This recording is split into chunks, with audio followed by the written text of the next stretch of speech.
Ayan, good morning mga ka-Edison TV. Paggising ko ng umaga, ayan na nangyari sa mata natin.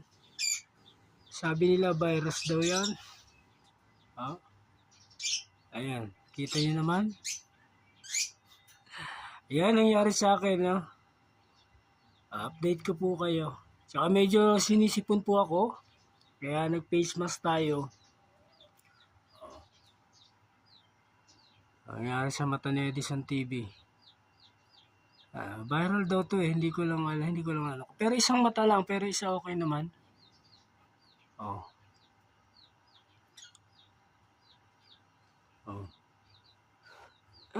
Pa-comment nyo nga mga ka-Edison TV kung ano yung sakit na to. Hindi naman daw siya sore eyes parang viral daw siya sabi ng doktora. Uso ngayon daw to, ngayon tag-init. Sobrang init kasi ng panahon.